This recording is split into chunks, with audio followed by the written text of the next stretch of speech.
অনেক নেতা নেত্রী এখন পাওয়া যায়, কিন্তু বালুর ট্রাক সরানোর মতো নেতা নেত্রী এক সময় পাওয়া যায় নাই। ঠিক না ঠিক? অনেক নেতা কথা বলার মতো নেতা পাওয়া যায়, কিন্তু মাননীয় প্রধানমন্ত্রী, সাবেক প্রধানমন্ত্রী বেগম খালেদা জিয়ার বাড়ির সামনের বালু ট্রাক সরানোর মতো নেতাদের পাওয়া গেছিল না। বলেন ঠিক না ঠিক?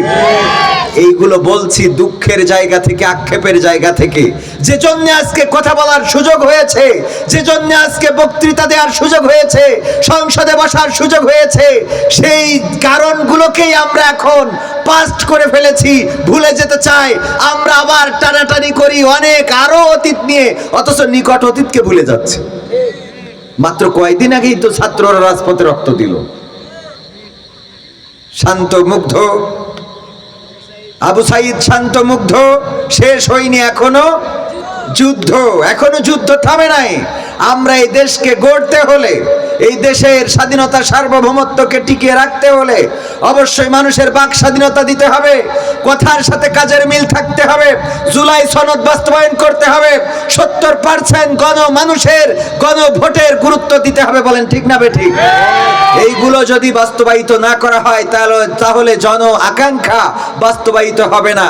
এগুলো মাথায় রেখে চলতে হবে, মাথায় রাখতে হবে। ক্ষমতা চিরস্থায়ী নয়। বিরোধী দল, সরকারি দল যারা যেখানে রয়েছেন, কেউই চিরস্থায়ী থাকবে? অতীতে যারা ছিল তারাও চিরস্থায়ী হতে পেরেছে? এমপিরা সব কোথায় গেল, মন্ত্রীরা সব কোথায় গেল, কোথায় কাদের কাকা? তাদের ছাড়া দেশটা এখন লাগে ফাঁকা ফাঁকা। পালাবো না, পালাবে না, পালাবে না, যাই না তবু দেখা। তাদের ছাড়া দেশটা এখন লাগে ফাঁকা ফাঁকা। আইন মন্ত্রী আটকে গেল আইনেরই ফাঁকে, দাড়ি ছাড়া দরবেশের ভণ্ড ভণ্ড লাগে। আইন মন্ত্রী আটকে গেল আইনেরই ফাঁকে, দাড়ি ছাড়া দরবেশের ভণ্ড ভণ্ড লাগে। শুনছি কত নেতা নেত্রী খাইতেছে ভাই ডান্ডা, বিচারপতি কালামানিকের ফাটিয়েছে আন্ডা। পলকের ঝলক গেল, পলকের ঝলক গেল থামিয়ে নেটের চাকা। তাদের ছাড়া দেশটা এখন লাগে ফাঁকা ফাঁকা, ওদের ছাড়া দেশটা এখন লাগে ফাঁকা ফাঁকা। কই গেল সেই সংসদেতে মমতাজের গান, কোথায় গেল হযরত বলা শামীম ওসমান? আছে? আছে? নাই তো। এটা বোঝানোর জন্য বলছি, আবার এটা রাজনীতিতে নিয়েন না।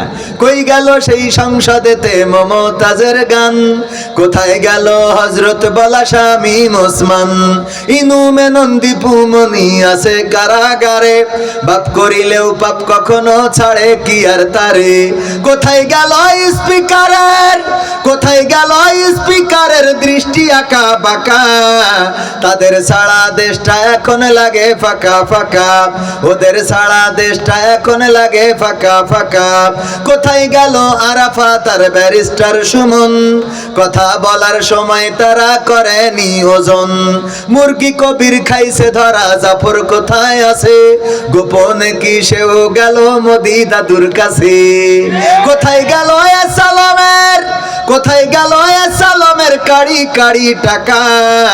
তাদের ছাড়া দেশটা এখন লাগে ফাঁকা। লাগে না? লাগে না? ওগো আমার ভাইরা, এই গানটা বললাম এই জন্যে, ইতিপূর্বে যারা ওই সংসদটা কাঁপাতো, সংসদে গান শোনাতো, কবিতা আবৃত্তি করত, মাননীয় স্পিকারকে পাম দিত, প্রধানমন্ত্রীকে হাওয়া দিত, এই মানুষগুলো আজকে নাই। গোটা সংসদ ধরে পাল্টে আবার নতুন মুখ এসেছে। বলেন ঠিক না ঠিক? আবার এই মুখগুলো একদিন থাকবে না, আবার নতুন মুখ আসবে। দেশের জন্য যারা কাজ করবে তারা দেশের ইতিহাসে তাদের নামটা স্মরণ হবে, দেশের ইতিহাসে স্মরণাক্ষরে তাদের নাম লেখা থাকবে। শুধু তাই নয়, দেশের কল্যাণে, জাতির কল্যাণে যারা কাজ করবে, আল্লাহ রাব্বুল আলামিন তাদের উত্তম প্রতিদান দান করবেন। কারণ শাসক হওয়া ইসলামে আছে না নাই? আল্লাহর নবী রাষ্ট্রপ্রধান ছিলেন, বিশ্ব নবীর 4 জন খলিফা নাম মনে আছে না নাই? হযরত আবু বকর রাদিয়াল্লাহু তাআলা আনহু, হযরত ওমর রাদিয়াল্লাহু তাআলা আনহু, হযরত ওসমান রাদিয়াল্লাহু তাআলা আনহু এবং হযরত আলী রাদিয়াল্লাহু তাআলা আনহু কয়জন? 4 জন খলিফায়ে রাশেদার খলিফা। ওগো আমার ভাইয়েরা, তারা রাষ্ট্র শাসন করেছেন, দেশের মধ্যে ইনসাফ প্রতিষ্ঠা করেছেন। এখন এই বাংলার জমিনে যারাই ক্ষমতায় যাবে, শুধু বাংলার জমিনে নয়, বিশ্বের জমিনে যারাই ক্ষমতায় যাবে রে, তাদের সবাইকে আল্লাহর বিধান কায়েম করার দরকার আছে না নাই?